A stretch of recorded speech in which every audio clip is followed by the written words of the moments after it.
She looked at the hands that saved her life and told me they'd ruin her wedding photos. Let that sink in for a second, because I sat with it for a lot longer than a second. I'll tell you that much. My name's Jack Reese.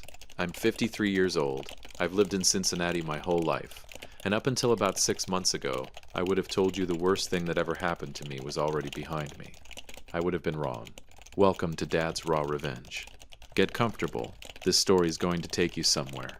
Hit that like button and drop a comment below letting me know where you're watching from. Trust me, you're going to love it here. Let me set the table first. Literally, because that's where this whole thing blew up. The private dining room at that venue out in Indian Hill smelled like rosemary and money. Real thick white tablecloths. Little votive candles, even though it was the middle of the afternoon. Because apparently ambiance doesn't care what time it is when you're spending someone else's trust fund on a wedding. I sat at the end of the table, across from my daughter Lauren and her fiancé's family. The Werners. Old Cincinnati money. The kind of family that's had the same country club membership since Eisenhower was president. Helen, my ex-wife, sat 2 seats down, laughing a little too loud at something Mrs. Werner said about the chicken versus the salmon. Aiden, Helen's husband, Lauren's stepfather, had his arm draped over the back of Helen's chair like he owned the room. Man talks about portfolio diversification like he's ever had a portfolio worth diversifying. 25 years I raised that girl. 25 years and I'm the guy sitting at the end of the table like an afterthought. The server set down these little ramekins of braised short rib, and I reached for my water glass. That's when I saw Lauren's eyes drop to my hand. I know what she saw. Everybody sees it eventually. The skin on the back of my right hand doesn't look like skin anymore. It's tight, shiny, pulled in these ridges like wax that melted and hardened wrong. My fingers don't bend the way fingers are supposed to. I've had 20 years to get used to people staring. I never really did. Lauren's face did this thing, this little flinch, like she'd bitten into something sour. "Dad," she said, quiet at first. Then she leaned in like she'd been rehearsing it. "I love you, but look at your hands." The table went a little quiet. Mrs. Werner suddenly found her water glass very interesting. "They're rough," Lauren said. "They're scared. They're going to ruin the pictures. The photographer said the close-ups of holding my hand will look terrible." She practiced this. She practiced this speech in a mirror somewhere. "Aiden just looks more the part," she went on. "And God help me," she gestured at him like she was doing a car commercial. "He's got nice hands. He wears a ring well. And the groom's family is very high society, and I don't want things to be awkward." A breath. Then the knife twisted slow. "He's walking me down the aisle. You can sit in the back row." Nobody said anything. Aiden had the decency to at least look uncomfortable, staring hard at his short rib like it owed him money. Helen didn't. Helen looked almost relieved. Like a weight had come off her. I looked down at my hand wrapped around that water glass. I want to tell you I said something, some perfect line, some gut punch of a comeback that put her in her place. I didn't. I've replayed that moment probably 400 times since, and every time I do the same thing I did that day. I nodded. I stood up.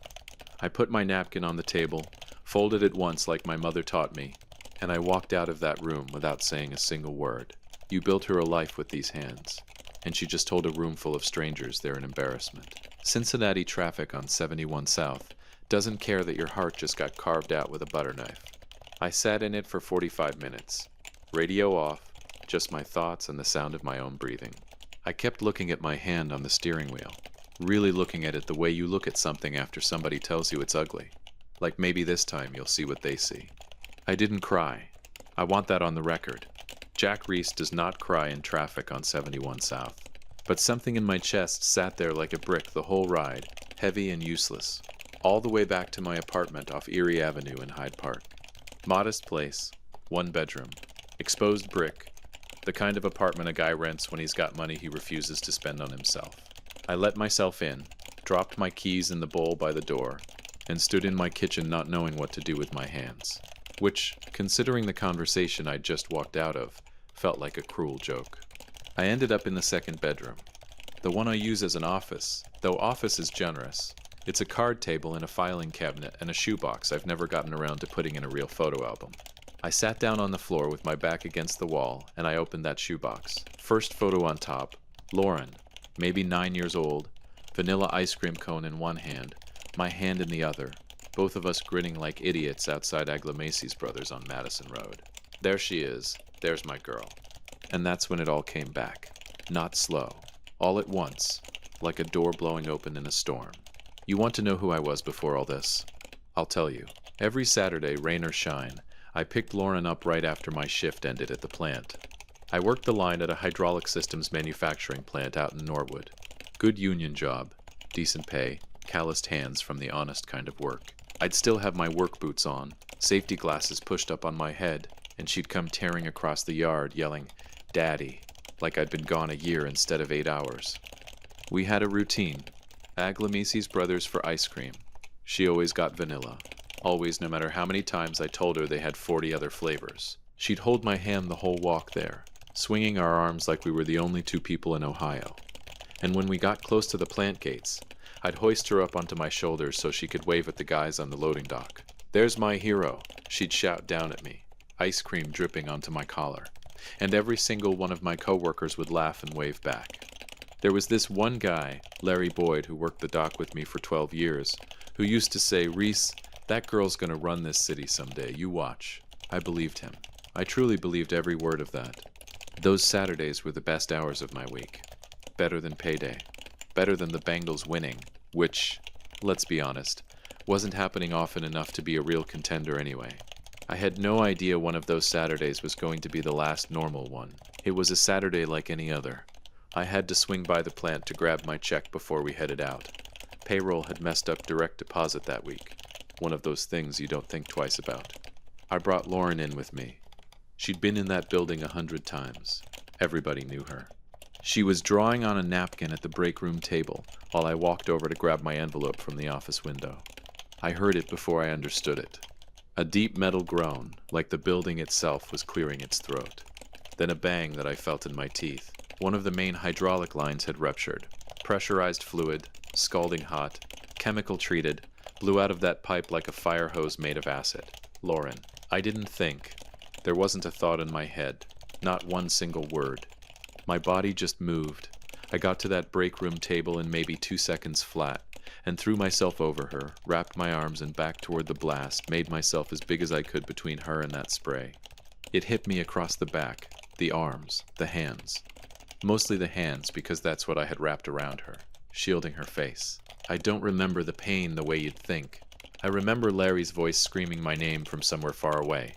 I remember the smell, like burnt hair and something chemical and wrong. I remember Lauren underneath me screaming, completely unhurt.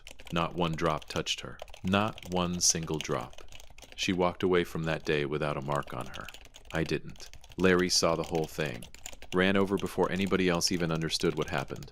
Pulled Lauren out from under me while I was still down on the floor. He never forgot it. Man still calls me every year on the anniversary, just to check in. Some things you don't stop carrying, even when you're not the one who got hurt. I'd do it again. 1,000,000 times over. I'd do it again. That was never the question. The question, the one nobody bothered to ask me for 15 years, was what it would cost me after. You'd think a man throwing himself in front of chemical fire for his daughter would earn him something. Gratitude. A little grace. Maybe just the benefit of the doubt. Helen filed for divorce 4 months later. I remember sitting across from her in a lawyer's office downtown, my hands wrapped in compression bandages, still healing, still learning how to hold a fork again, and she wouldn't even look at them. "You brought her to that plant, Jack," she said. Flat, cold, like she'd rehearsed it in the mirror, same as Lauren would, 20 years later. "You're reckless. I can't trust you not to put her in danger again." Reckless. I nearly laughed. I would have laughed if it didn't hurt so much to move my chest. "Helen," I threw myself in front of, "I know what you did." She cut me off, sharp. "I know exactly what you did." And that was the thing. She did know. She knew better than anybody. That's what made it so much worse. This wasn't ignorance. This was guilt, wearing anger like a Halloween mask. Because it's easier to be furious at somebody than to sit with the fact that you weren't the one who saved your kid. She got full custody. I got weekends, then every other weekend. Then, slowly, the way ice melts so gradual you don't notice the puddle until you're standing in it. I got less than that. And somewhere in those years, she started rewriting the story. I didn't catch it happening in real time. You never do. But looking back now, I can trace it. Little comments over the years filtered back to me secondhand. Lauren telling a teacher her dad got hurt because he wasn't being careful. Lauren at 13 asking me why I let that happen. Not what happened to you. Why did you let that happen? 15 years, Helen had that girl's ear every single day, and I had her every other weekend if the schedule cooperated. You do the math on whose version of the story was going to win. She turned the proof of how much I loved that girl into evidence against me, and I didn't even see her do it. The lawsuit against the plant took almost 3 years to settle. Landmark case, corporate negligence, faulty maintenance records, the whole ugly truth about how a multinational company let a hydraulic line rot until it blew a hole in a father's hands. I won. Won big. The kind of settlement that changes a family's entire trajectory. I never touched a dime of it. I know how that sounds. Believe me, my own attorney thought I was out of my mind. Jack, you could buy a house in Hyde Park outright. You could retire tomorrow. And I sat there in his office, in the same modest work boots I'd been wearing my whole life. And I said no, because somewhere in the back of my head, Helen's voice was still there. Reckless. If I spent that money on myself, wasn't that proof she was right about me? So I did the only thing that made sense to a guy who'd already given his hands for his daughter. I put every dollar into a discretionary spendthrift trust, locked, protected, managed by me alone, set up to release at her milestones. 25th birthday. Wedding. A house someday, if she wanted. One. I kept working. Took a quieter trade after the plant. Precision machine work. Steady hours. Nothing flashy. Kept the same one-bedroom apartment. Drove a used Chevy Malibu with 140,000 miles on it that I maintained myself because I refused to pay a mechanic for work I could do with my own. 2 ruined hands. People probably thought I was just cheap. Let them think that. The truth was, I was saving every dollar I never spent for a girl who by then could barely stand to look at me. Helen remarried when Lauren was 17. Aiden Hill. Smooth talker, always in a blazer even on a Tuesday. Drove leased luxury cars he swapped out every 2 years, like they were sneakers. Called himself a commercial businessman, which in my experience is what guys say when they don't actually have a business. I didn't think much of him at first. Figured he was harmless. Charming, sure, the way a used car salesman is charming. But harmless. I was wrong about that too. Somewhere around Lauren's early 20s, Aiden started taking a real interest in her finances. Not mine. He knew I kept the trust locked up tight, not getting past me on that front. But her future access to it. Started talking to her about protecting her inheritance, about smart positioning before the payout hits. Smart positioning. That's a fella who's never had 2 nickels of his own money to position anywhere. He walked her through paperwork one night, I know this now, pieced together after the fact. Paperwork that used her future trust distribution as collateral on some commercial loan he needed for a business venture that never quite existed the way he described it. Told her it was routine. Told her it was safe. Told her, probably with that same smooth Cadillac salesman voice, that she needed to sign it to protect what was coming to her. She trusted him. She was desperate by then to impress the family she was marrying into. The Werners, old Cincinnati money, watching her like she was a stock they hadn't decided whether to buy yet. So she signed. She had no idea what she was signing away, and I had no idea at the time what he was building, brick by brick, lie by lie, on the foundation of a trust I'd bled for. I sat there on my office floor with that photo in my hand, vanilla ice cream, her hand in mine, both of us laughing outside Aglamacey's Brothers. And for a second I let myself just be in it, let myself remember what it felt like before any of this, before the hospital, before Helen's lawyer, before a tasting room full of strangers watching my own daughter tell me my hands were an embarrassment. I gave her everything I had left in me, and she looked right through it like it was nothing. I don't know how long I sat there, long enough for the light outside to go orange, then gray, then nearly gone. My phone rang. I looked at the screen. Number I didn't recognize. Cincinnati area code. I almost didn't answer it. A man who saves his daughter's life for free will not save her wedding for a lie. That's what I decided, sitting there with that phone buzzing in my hand, the room around me gone dark except for the glow of the screen. I want you to remember that line, because everything that happens next comes out of it. I answered, Mr. Reese? A woman's voice, young, a little rushed. Hi, this is Becky. I'm the events coordinator over at the venue for your daughter's wedding. I'm so sorry to bother you. I know it's late. Here we go. I'm so sorry to bother you, she said again. but we're having some issues with the final payment. The automated wire transfer from your attorney's office failed to clear this afternoon, and the bank notified us that the funding source has been completely blocked. The bride's mother said to call you directly and that you would handle it. Is everything all right? I sat there on that office floor, that old photo of Lauren still in my other hand, vanilla ice cream dripping down a 9-year-old's fist frozen forever in a Kodak moment. I looked at my scarred knuckles wrapped around the phone. Is everything all right? I almost laughed. Almost. It came out instead as something low and tired, a sound I didn't recognize as my own voice. No, I said. Everything is not all right. Silence on her end. I could hear a printer running somewhere in her office, the hum of fluorescent lights. Cancel the booking, I said. I heard her breath catch. I'm sorry, sir. Cancel it. All of it. Mr. Reese, the contract is in your name. Her voice picked up speed now, the panic of someone who knows they're about to deliver bad news to the wrong guy at the wrong time. If we cancel now, the deposit is forfeited. That's over $40,000. I know. Sir, I don't think you understand. That's non-refundable. Once we process this cancellation, there's no... I know, I said again. Calmer this time. Almost gentle. Cancel it anyway, and I hung up. I didn't call Lauren. I didn't call Helen. I sat there in the dark with a 10-year-old photograph and let the silence do the talking for me. You want to know something? That was the first time in 15 years I felt like I had control of anything. Not rage, not revenge, not yet. That word gets thrown around too easy, and this wasn't about revenge, not at that moment. It was about a man finally putting his hand up and saying no more. $40,000, gone, just like that. And she doesn't even know it happened yet. I didn't sleep that night, not because I was scared of what I'd done. I want to be real clear about that. I slept fine with the decision. What kept me up was waiting for the phone to ring again. It didn't ring that night. It rang the next morning at 7:14 a.m. While I was standing at my kitchen counter eating a bowl of Cincinnati oatmeal.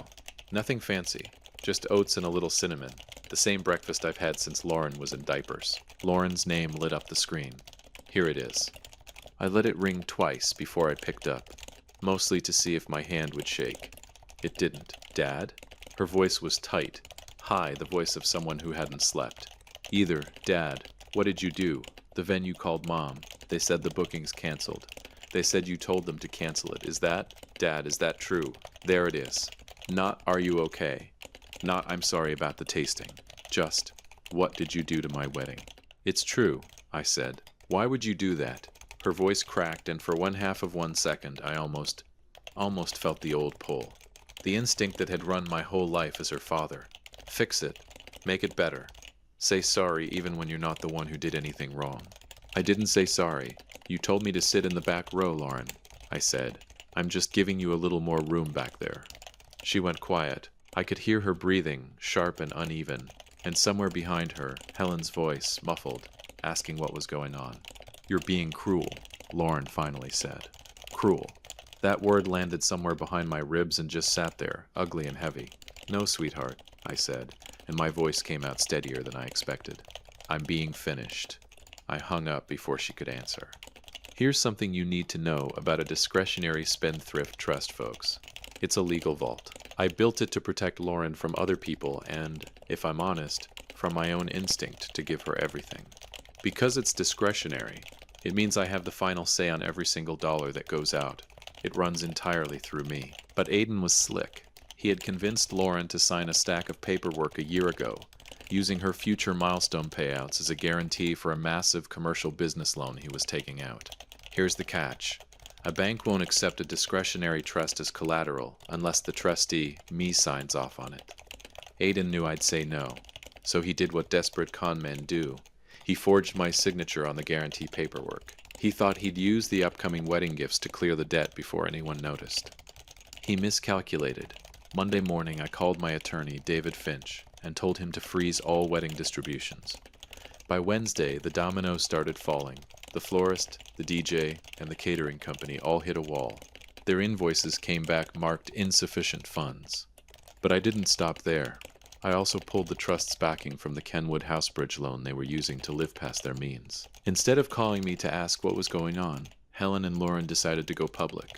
My neighbor Killian knocked on my door on Thursday evening holding her phone like a live grenade. Helen had gone full Hollywood, ring light, kitchen island, and tears on cue.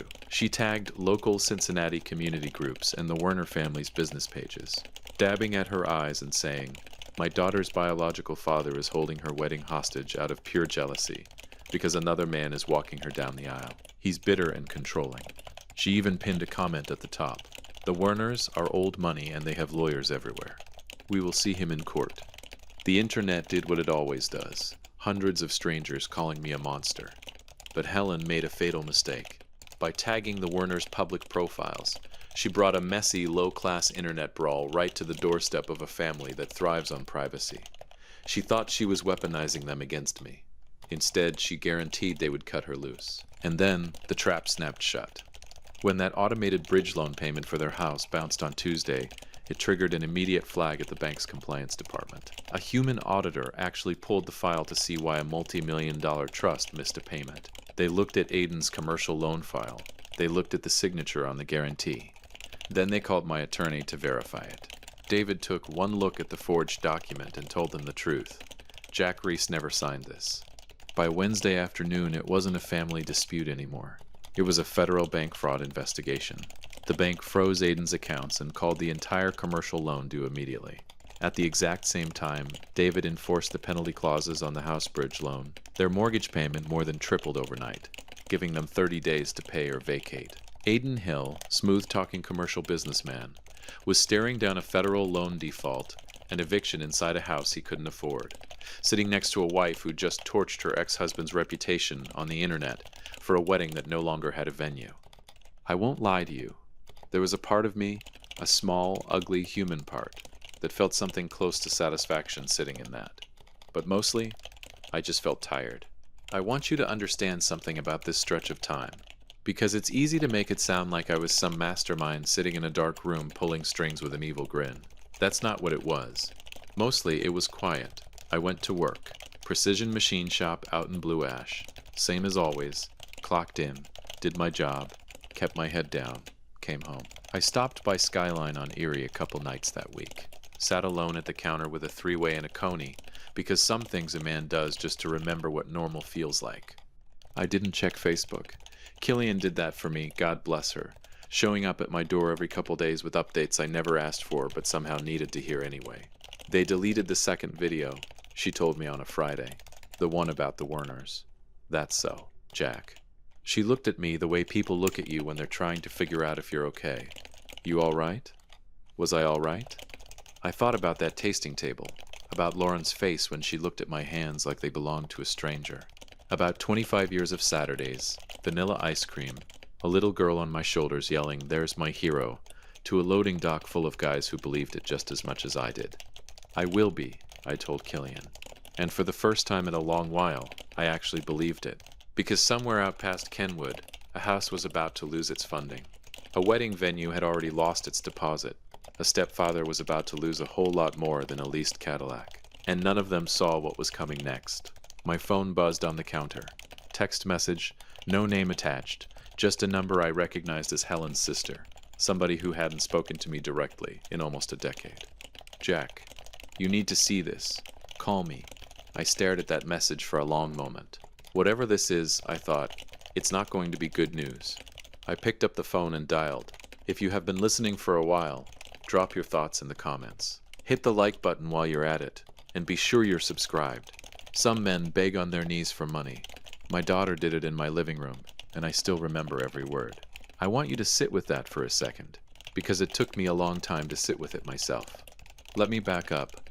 That phone call from Helen's sister, a woman named Peggy who I hadn't heard from since maybe 2015. That was the first domino I didn't push myself. That one just fell on its own. "Jack, it's Peggy," she said when I called back, voice tight and rushed. "I probably shouldn't be calling you. Helen would kill me, but somebody needs to. Peggy, what's going on? Aiden's gone." I sat down on my kitchen stool. Gone where? Nobody knows. The second the bank auditors flagged that forged signature and froze his accounts, he knew the game was up. He packed a bag that very same night and just left. Didn't say a word to Helen. She woke up to an empty closet and a house surrounded by federal investigators serving a warrant. He knew the fraud charges were coming, Jack. He ran before they could put the cuffs on him. A total coward. Runs the second the money dries up. I called that from day one, and I still hate being right about it. And the house? I asked, already knowing. Notice of default came Thursday. They've got 30 days before the bank starts foreclosure. I looked down at my own hand wrapped around the phone. Scarred knuckles. Tight, shiny skin. The same hand that got called ugly at a tasting table not even a month before. These hands paid for that house. And the man who called them beautiful enough to walk my daughter down the aisle just abandoned her the second things got hard. Funny how that works. Thanks for telling me, Peggy, I said. Jack? She hesitated. Are you going to help them? I didn't answer that question. Not because I didn't know the answer. Because I wasn't ready to say it out loud yet, not even to Peggy. I just said goodnight and hung up. I heard about the rest through Killian. Same as everything else that month. God bless that woman's Facebook addiction. The Werners found out about the fraud investigation the same week. Small city, remember? Everybody's one phone call from everybody else. And old money families like the Werners have a lot of phone calls at their disposal. A stepfather under federal bank fraud scrutiny. A public smear campaign gone sideways and now looking less like righteous outrage and more like a family imploding in real time on the internet. A canceled venue. A frozen trust that had clearly been funding their entire lifestyle. None of that plays well at the country club. The groom, nice enough kid from what little I'd seen of him, though clearly raised by people who valued image over substance, called Lauren on a Sunday afternoon. Killian didn't get me the transcript of that one, but I heard enough secondhand to know how it went. His family had decided the risk to their name wasn't worth it. Political families in Ohio don't survive scandal by association. They survive by getting far away from it, fast, with a clean public statement about wishing the young lady well, and never mentioning the words fraud or lawsuit or trust fund again. The wedding was off. Just like that, $100,000 wedding, gone. Fiancé gone. Stepfather gone. House about to be gone. And every single one of those things had my name quietly written somewhere underneath it, holding it up the whole time, until I stopped holding it up. I won't pretend I didn't feel something when I heard, but it wasn't joy. It wasn't satisfaction either, not really. It was something quieter and heavier than that. It felt like watching a house of cards fall down that I built the foundation for, and never got thanked for building. It was a Tuesday evening, about 3 weeks after that tasting table, when I heard the knock on my apartment door. I knew before I opened it. Some part of you always knows. I opened the door and there they were, Helen and Lauren, standing in the hallway of my modest building, looking about as far from that tasting room in Indian Hill as two people could get. Helen's makeup was smudged, her hair pulled back, messy instead of styled. Lauren looked like she hadn't slept in a week, hollow around the eyes, her hands shaking slightly at her sides. The hands that used to hold mine on Saturdays. Now they're the ones shaking. Jack. Helen's voice cracked on my name. Can we come in? A month ago, she called me a jealous bully on the internet in front of thousands of strangers. Now she's standing in my hallway asking permission to come inside. I stepped back and let them in. Not because I owed them anything, because whatever I was about to say, I wanted to say it sitting down, and I wanted them to have to look me in the eye while I did it. They sat on my couch, small couch, second-hand, nothing fancy, the kind of couch that probably embarrassed them more than my hands ever did. I sat across from them in the one chair I own, the one with the ottoman, and I waited. I've waited 15 years for this conversation. I can wait another minute. Lauren broke first. She slid off the couch onto her knees on my living room floor, and I want to tell you that didn't do something to me, watching my own daughter kneel in front of me, but I'd be lying if I said it didn't. Dad, please. Her voice was raw, cracked down the middle. I know you're angry. I know I hurt you. Angry doesn't begin to cover it, sweetheart. But go on. The venue's gone. The house. We're going to lose the house. Aiden's gone, Dad. He just left. He didn't even say goodbye, and I don't... She stopped, pressing her shaking hands against her face. The feds came to the house, Dad. They said he forged your name. They said he stole from my future. He used me to commit bank fraud, and now everything is gone. I don't know what to do. Please, just release the trust. Please. Helen was crying now, too. Quiet and controlled. The practiced kind of crying that had worked on plenty of people before me. Jack, we're begging you. We have nowhere else to go. You have nowhere else to go. 20 years ago, I had third-degree burns up both arms and nowhere else to go either. Nobody knelt on my floor for me. I didn't say any of that yet. I let the silence sit there, heavy. while Lauren cried on my carpet. And then she said it, the thing I didn't see coming, even after everything. "I remember Saturdays," she said barely above a whisper, looking up at me with eyes that looked, for just a second, like the 10-year-old who used to ride my shoulders to the ice cream shop. "I remember the smell of vanilla. I remember." She stopped. "Come on. Say it." Finish the sentence. Her mouth opened, closed. Something moved behind her eyes. Something old. Something buried under 15 years of her mother's careful reconstruction. And for one full second, I thought she was finally going to say it. "I remember what happened at the plant. I remember what you did for me." She didn't say it. She looked down at the carpet instead, and whatever had almost surfaced went back under. She knows. Somewhere in there, underneath everything her mother built, she knows exactly what these hands did for her, and she still can't bring herself to say it out loud. Even now, even on her knees. That's the moment something in me finally fully closed. I stood up. Slow, unhurried, the way you stand up when you've made peace with a decision, instead of reacting to one. I walked to the small table by the window, the one with 2 chairs where I eat breakfast alone most mornings, and I sat down.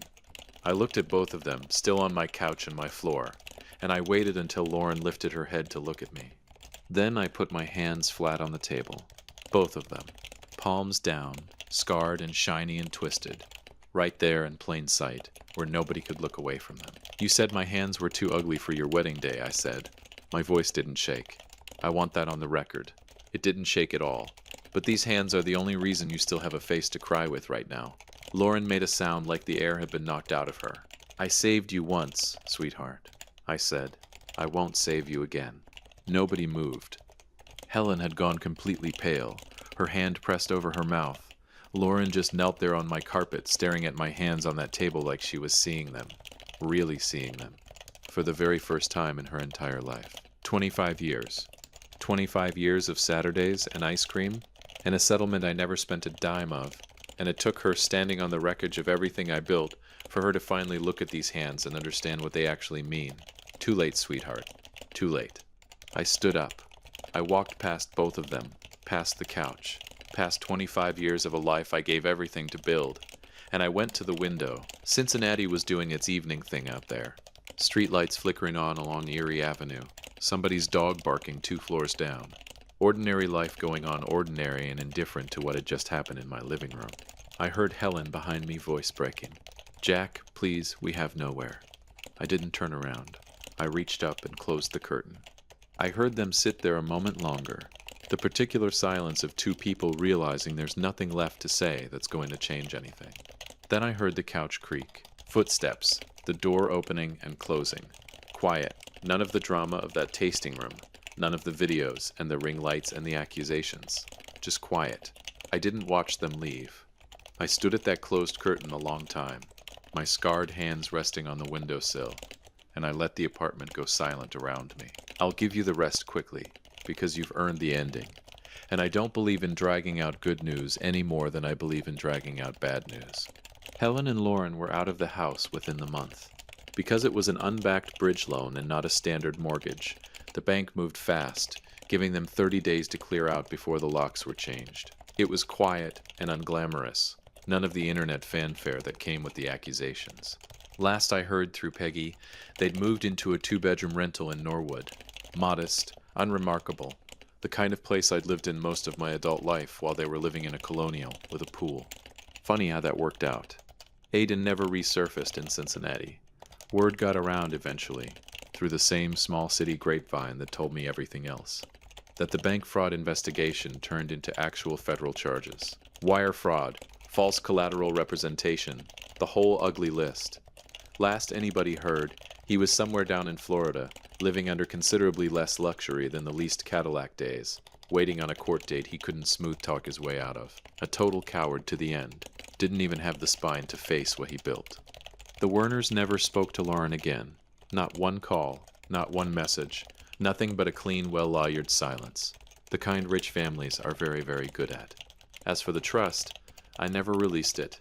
Not the wedding money, not the house money, none of it. David Finch restructured the whole thing eventually. Locked it down tighter than before, with new terms that made sure nobody but Lauren herself, as an adult making her own honest choices, could ever touch it again. No stepfather, no mother, no fiance's family pressure.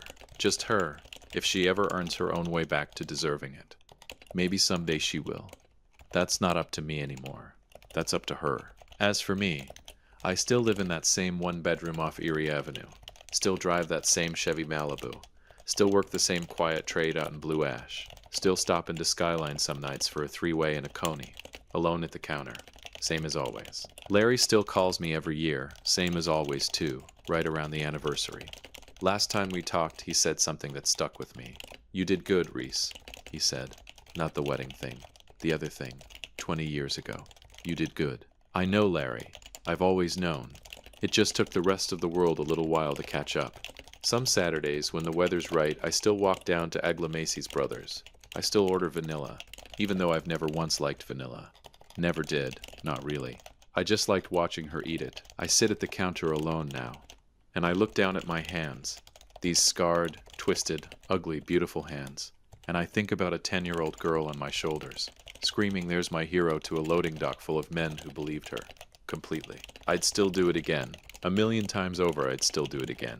That was never the question. It was never going to be the question. The question was whether she'd ever be brave enough to say thank you. She wasn't. Not yet, anyway. But these hands? They're not waiting around for it anymore. If you enjoyed this story, hit that like button, subscribe, and drop a comment below. Let me know where you're watching from.